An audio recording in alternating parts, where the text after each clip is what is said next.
progress. Humanity changed forever. Just before 9 p.m. in Houston, Texas, a voice came crackling across the void. Houston, Tranquility Base here. The Eagle has landed. And then, as the world watched in awe, Neil Armstrong stepped down from the ladder of the lunar module and became the first human being to set foot on the moon. His famous words, "That's one small step for man, one giant leap for mankind," echoed a truth far greater than science alone. It was a spiritual moment, a moment when the unimaginable became real, a moment that reminded us all of the vastness of possibility. Today, on the anniversary of that first moon landing, we gather not just to mark history, but to draw meaning from it. We remember the moon not only as a celestial body, but as a symbol of mystery, of transformation, imagination.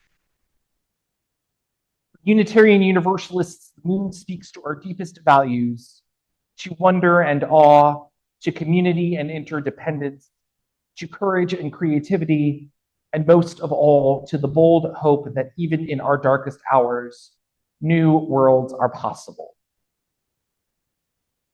The moon has always been with us. Long before rockets, long before telescopes, our ancestors gazed upward and told stories. The moon became a mirror for human experience, its phases a metaphor for life, death, and rebirth. In Mesopotamia, the moon god Sin guided the calendar and human destiny. In Hinduism, Chandra, the moon deity, represents the nourishment of the soul and the mind's depths. In Islam, the lunar calendar shapes sacred observance. The crescent moon signals the beginning of Ramadan, a time of spiritual discipline and community. Jewish tradition honors the new moon in Rosh Chodesh, celebrating the beginning of each new month as holy. Christian mystics viewed the moon as a reflector of divine light, grace shining in the darkness. In Chinese culture, the moon is a symbol of family and unity, especially during the Mid-Autumn Festival. And in indigenous traditions from the Lakota to the Coast Salish peoples, the moon holds sacred feminine energy, guiding not just the tides, but human wisdom. For thousands of years, the moon has invited us to imagine, to create, to hope. As Unitarian Universalists, we affirm the power of imagination. We do not limit ourselves to the possible.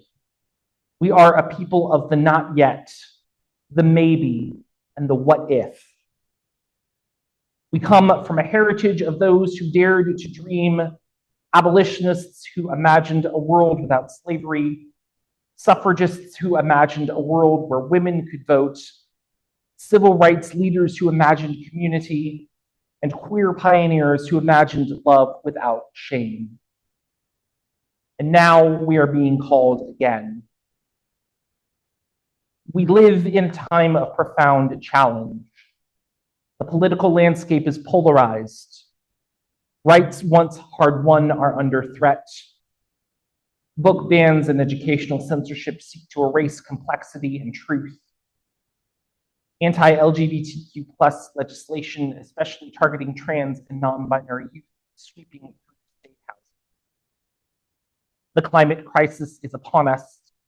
White Christian nationalism is rising. For many, especially people of color, immigrants, disabled folks, queer and trans people, just surviving every day.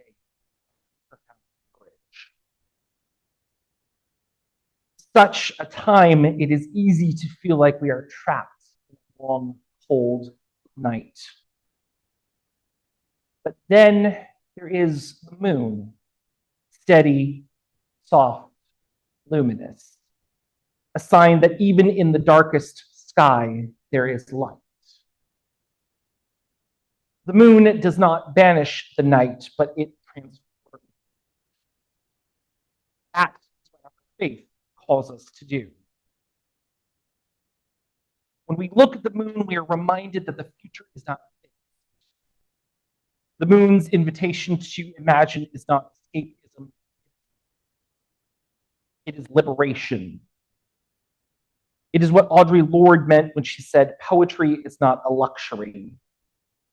It is what the Reverend Angel Kyoto Williams meant when she wrote, without inner change, there can be no outer change. The moon whispers to us, you don't have to accept things as they are. You can dream a new world into being. The moon's power comes not from its own brilliance, but from its reflection in the sun. What a metaphor that is. There are times in our lives and the life of our nation when we do not shine on our own, when fear or grief or exhaustion dim our lights. In such moments, we must reflect one another's courage. We become like the moon to each other, bearing light borrowed from community, from ancestors, from those who still dare to dream. The moon teaches us that reflected light is still light. It counts, it matters, and it is beautiful. That is what congregational life is about as well. When someone among us loses hope, the rest of us carry it for them. When one person's imagination is depleted, others dream on their behalf. Like the moon's phases, our individual brightness may wax and wane. Together we shine. When Armstrong and Aldrin walked on the moon, the world celebrated. It was a moment that caused theologian Howard Thurman to reflect. It is an awesome thing to look up at the moon tonight and know that men were there. But we must also remember that back on Earth, it was 1989.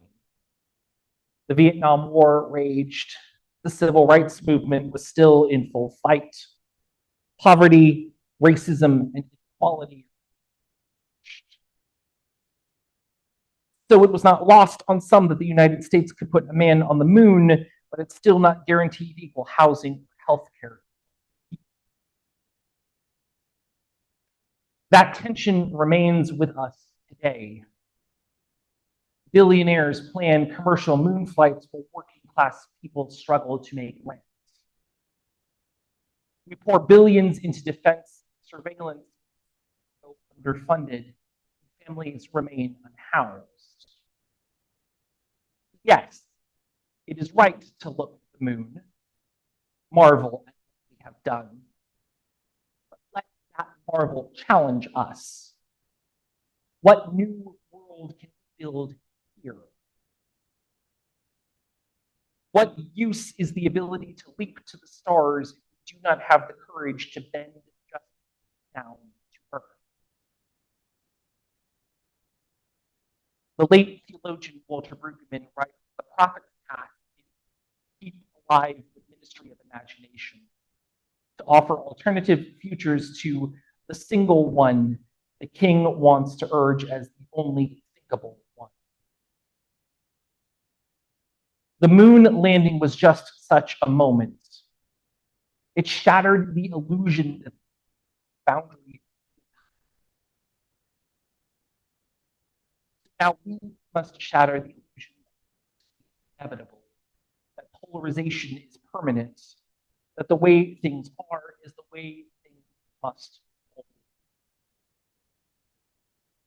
The moon calls forth the moral imagination, the ability to see not just what is, what could be. The moon says, if we can cross the vacuum of space, we can cross the divide of race, class.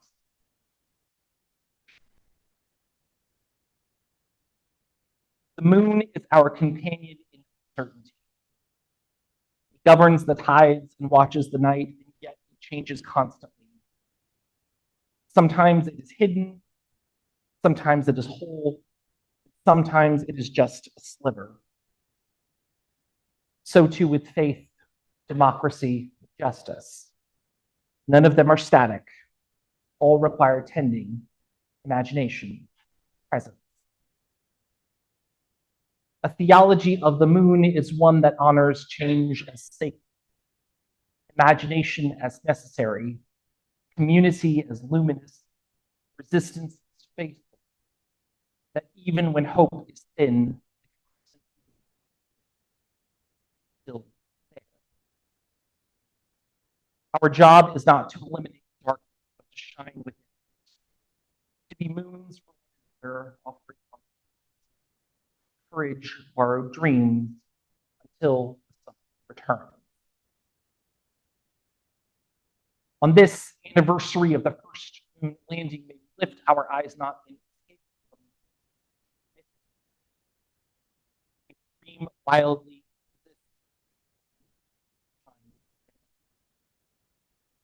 Let the moon remind us that what is probable now, that justice is like a tide pulled again and again by unseen forces, that even in deep night there is flow, soft, ancient. May we be